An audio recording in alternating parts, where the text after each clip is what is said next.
Hello दोस्तों, स्वागत है आपका ऑनलाइन जीके मंच यूट्यूब चैनल पर। दोस्तों, हमने जो जीके के 1000 मोस्ट इम्पॉर्टेंट क्वेश्चंस का सीरीज शुरू किया है, यह उसका तीसरा भाग है। तो आप वीडियो को पूरा लास्ट तक देखें।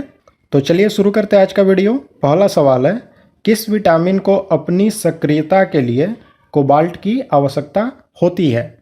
तो राइट आंसर है ऑप्शन ए, विटामिन B12 को अपनी सक्रियता के लिए कोबाल्ट की आवश्यकता होती है।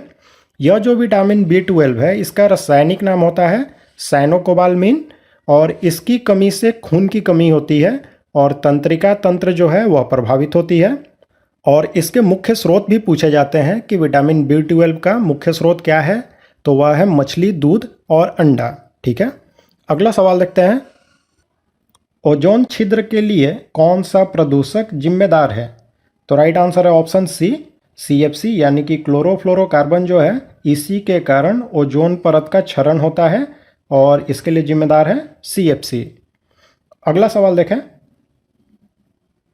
निम्नलिखित में से कौन सा मृदा अपरदन का कारण नहीं है? तो राइट आंसर है ऑप्शन सी, अपक्षय जो है इसके कारण मिट्टी का निर्माण होता है, यानी कि मिट्टी बनती है अपक्षय की प्रक्रिया के द्वारा, और मृदा अपरदन होता है वनोन्मूलन के द्वारा, अधिक चराई के कारण और अपवाहन के कारण मृदा का अपरदन होता है, और अपक्षय जो है इसके कारण मृदा का निर्माण होता है। अगला सवाल है, चंदन के पेड़ों के लिए किस प्रकार का जंगल उपयुक्त है? तो राइट आंसर है ऑप्शन बी, उष्णकटिबंधीय पर्णपाती वन जो है वही चंदन के पेड़ों के लिए उपयुक्त होता है। चंदन से रिलेटेड सवाल यह भी आता है कि भारत का कौन सा राज्य जो है वहाँ पर मुख्य रूप से चंदन के पेड़ पाए जाते हैं? तो वह राज्य है कर्नाटक। ठीक है, अगला सवाल देखें, भारतीय संविधान के किस भाग में मूल अधिकार यानी कि फंडामेंटल राइट्स जो हैं वह दिए गए हैं? तो राइट आंसर है ऑप्शन डी, भाग 3 में अनुच्छेद 12 से अनुच्छेद 35 तक मूल अधिकार दिए गए हैं, और भारतीय संविधान में मूल अधिकारों की कुल संख्या 6 है। ठीक है, ऑप्शन ए में दिया है भाग 1, तो इसमें संघ और उसके राज्यों के बारे में वर्णन किया गया है। ऑप्शन बी में दिया है भाग 4, तो इसमें नीति निर्देशक तत्व जो हैं उनका वर्णन है, और ऑप्शन सी में दिया है भाग 3, तो इसमें नागरिकता से संबंधित जो भी प्रावधान है उसके बारे में बताया गया है। चलिए अगला सवाल देखें, सूर्य की किरणें किस प्रक्रिया द्वारा पृथ्वी पर पहुंचती है?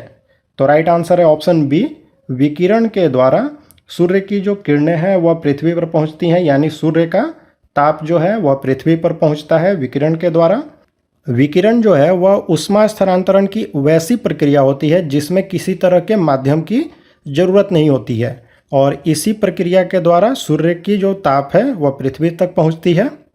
चलिए अगला सवाल देखें, पेनिसिलिन किससे प्राप्त की जाती है?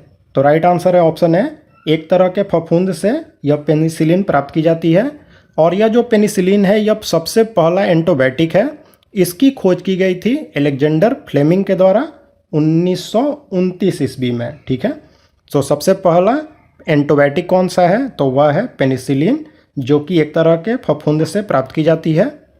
अगला सवाल देखते हैं, भारत सरकार ने निम्न में से किसे समुद्री पार्क घोषित किया?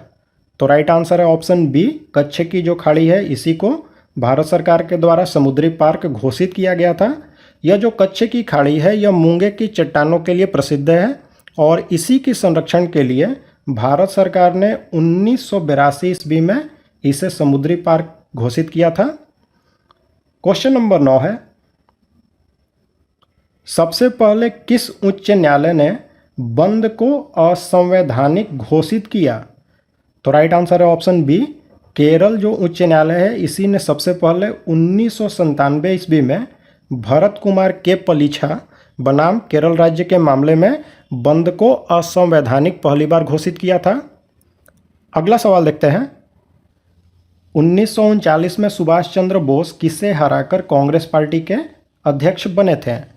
तो 1939 में जो त्रिपुरी कांग्रेस का अधिवेशन हुआ था उसमें सुभाष चंद्र बोस के जो प्रतिद्वंदी थे वह थे पट्टाभी सीतारामैया, और इनका समर्थन गांधी जी द्वारा किया गया था, और इन्हीं को हरा करके पट्टाभी सीतारामैया को सुभाष चंद्र बोस जो हैं वह 1939 ईस्वी में कांग्रेस के अध्यक्ष बने थे। और यह हुआ था जनवरी 1939 में। लेकिन अप्रैल 1939 में उन्होंने कांग्रेस के अध्यक्ष पद से त्यागपत्र दे दिया था और इसके बाद जो है डॉक्टर राजेंद्र प्रसाद कांग्रेस के अध्यक्ष बने। ठीक है, अगला सवाल देखते हैं। भारत में सिविल सेवा की शुरुआत किसने की थी? तो राइट आंसर है ऑप्शन सी, लॉर्ड कॉर्नवालिस के द्वारा भारत में सिविल सेवा जो है इसकी शुरुआत की गई थी। क्वेश्चन नंबर 12 देखें। दो सागरों को जोड़ने वाली संकरी जल पट्टी को क्या कहते हैं? तो राइट आंसर है ऑप्शन है, जलडमरू मध्य कहा जाता है उस तरह की जल की संकरी पट्टी को जो कि दो सागरों को जोड़ता है और साथ ही में जो इसके किनारे स्थल भाग होते हैं उनको अलग अलग करता है। अगला सवाल देखें। किस राजपूत राजा ने पहली बार मोहम्मद गोरी को हराया था? तो राइट आंसर है ऑप्शन है, बघेल भीम ने सबसे पहली बार मोहम्मद गोरी को हराया था। यह जो बघेल भीम है इनका एक और नाम है भीम द्वितीय। इन्होंने 1178 ईस्वी में मोहम्मद गोरी को पहली बार हराया था। अगला सवाल देखें। कन्याकुमारी से कोलंबो जाने के लिए क्या पार करना पड़ता है? तो राइट आंसर है ऑप्शन है, मन्नार की ये जो खाड़ी है यह भारत और श्रीलंका को अलग अलग करती है, तो इसी को पार करना पड़ता है कन्याकुमारी से जब आपको कोलंबो जाना होगा तो। अगला सवाल देखें। मेघदूत के लेखक कौन है? मेघदूत जो पुस्तक है इसको किसने लिखा है? तो राइट आंसर है ऑप्शन डी, कालिदास के द्वारा लिखा गया है। यह जो कालिदास हैं इन्हें भारत का शेक्सपियर भी कहा जाता है। ठीक है, तो इसे भी आपको याद रखना है कि अगर एग्जाम में सवाल आए कि भारत का शेक्सपियर किसे कहा जाता है तो वह है कालिदास। क्वेश्चन नंबर 16 है। पक्षियों के वैज्ञानिक अध्ययन को क्या कहते हैं? तो राइट आंसर है ऑप्शन है, ऑर्निथोलॉजी कहा जाता है। ऑप्शन बी में दिया है लिम्नोलॉजी, तो इसमें तालाबों और झीलों में जो जीव होते हैं उनका अध्ययन किया जाता है। ऑप्शन सी में लिखा है हर्पिटोलॉजी। ठीक है, तो इसमें उभयचरों और जो सरीसृप होते हैं उनका अध्ययन होता है। और ऑप्शन डी में है मेलाकोलॉजी, तो इसमें मोलास्का का अध्ययन होता है। ठीक है, तो इन चारों को याद रखना है आपको, लेकिन इसमें ज़्यादा इम्पोर्टेंट यही है कि पक्षियों के वैज्ञानिक अध्ययन को क्या कहा जाता है, तो ऑर्निथोलॉजी। अगला सवाल देखें।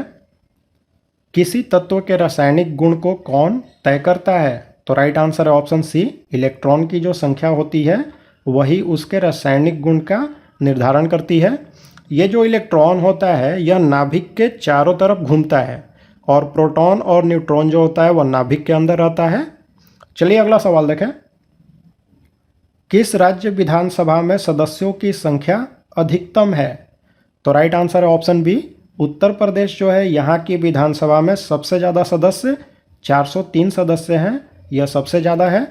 ऑप्शन ए में महाराष्ट्र लिखा है, तो महाराष्ट्र में 288 विधानसभा सदस्य हैं।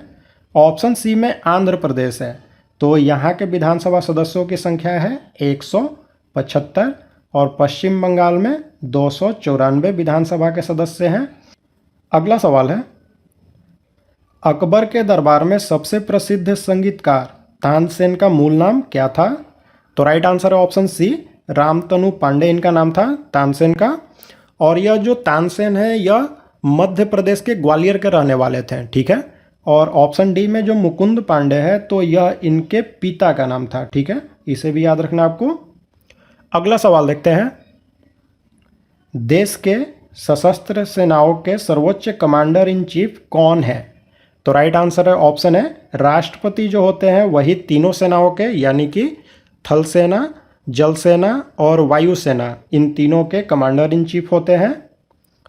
क्वेश्चन नंबर 21 है। बैंक सेवाएं आर्थिक गतिविधि के किस क्षेत्र के अंतर्गत आती है? तो राइट आंसर है ऑप्शन बी, तृतीय क्षेत्र के अंतर्गत बैंक सेवाएं जो हैं वह आर्थिक गतिविधि के अंतर्गत आती है। यह जो तृतीय क्षेत्र होती है इसे सेवा क्षेत्र के नाम से भी जाना जाता है। ठीक है, अगला सवाल देखते हैं। निम्नलिखित में से कौन सा कार्बोलिक अम्ल के नाम से भी जाना जाता है? तो राइट आंसर है ऑप्शन है, फिनॉल जो है इसे कार्बोलिक अम्ल भी कहा जाता है। यह जो फिनॉल है एक तरह का एरोमेटिक कार्बनिक यौगिक होता है और इसका रासायनिक सूत्र भी एग्जाम में पूछा जाता है, तो वह होता है C6H5 OH, ठीक है। तो इसे याद रखना आपको। क्वेश्चन नंबर 23 है, यदि किसी चुंबक का तीसरा ध्रुव हो तो तीसरा ध्रुव कहलाता है। तो राइट आंसर है ऑप्शन बी, परिणामी ध्रुव, यानी कि कंसिक्वेंट पोल कहा जाता है तीसरे ध्रुव को, अगर किसी चुंबक में होता है तो। ऐसे जनरली जो है चुंबक में दो ध्रुव होते हैं, एक होता है उत्तरी ध्रुव और दूसरा दक्षिणी ध्रुव, ठीक है। क्वेश्चन नंबर 24 देखें, निम्नलिखित में से किस ग्रह का कोई चांद यानी कि कोई उपग्रह नहीं है। तो राइट आंसर है ऑप्शन बी, बुध जो ग्रह है इसका कोई भी उपग्रह नहीं है। और अगर एग्जाम में सवाल पूछे कि सौरमंडल में कितने ऐसे ग्रह हैं जिनके की कोई भी उपग्रह नहीं है, तो ऐसे दो ग्रह हैं, पहला बुध और दूसरा है शुक्र, ठीक है। इसे याद रखना आपको। अब बारी बारी से ऑप्शंस भी देख लेते हैं कि किस ग्रह के कितने उपग्रह हैं। तो ऑप्शन ए में लिखा है मंगल, तो मंगल के कुल 2 उपग्रह हैं, ठीक है। ऑप्शन सी में प्लूटो है, तो प्लूटो को ग्रह की श्रेणी से हटा दिया गया है। और ऑप्शन डी में यूरेनस है, तो यूरेनस के कुल 27 उपग्रह हैं, ठीक है। अगला सवाल देखें, पशुओं का पशु महामारी रोग होता है। तो पशु महामारी रोग जो है यह रिंडर पेस्ट जो बीमारी है उसी को कहा जाता है, और यह होता है वायरस के कारण। तो राइट आंसर वायरस होगा। और यह जो बीमारी है यह फटे हुए खूर और जुगाली करने वाले जो जानवर होते हैं उन्हीं में होता है, जैसे कि गाय, भैंस, बकरी, इन सब में होती है। और यह एक तरह की संक्रामक बीमारी होती है। तो दोस्तों ये था 1000 जीके का तीसरा भाग। अब आप लाइक और कमेंट करके हमें बताएं कि आपको ये वीडियो कैसा लगा। और साथ ही में दोस्तों, अगर आप हमारे चैनल का वीडियो पहली बार देख रहे हैं तो हमारे चैनल को सब्सक्राइब कर लें, और जो बेल बटन का आइकन दिया है उसे भी दबा दें, जिससे कोई भी अगर हम नया वीडियो अपलोड करेंगे तो इसकी जानकारी आपको नोटिफिकेशन से मिल जाएगी और कोई भी वीडियो आपसे मिस नहीं होगा। तो चलिए मिलते हैं सामान्य ज्ञान के एक और नए वीडियो के साथ।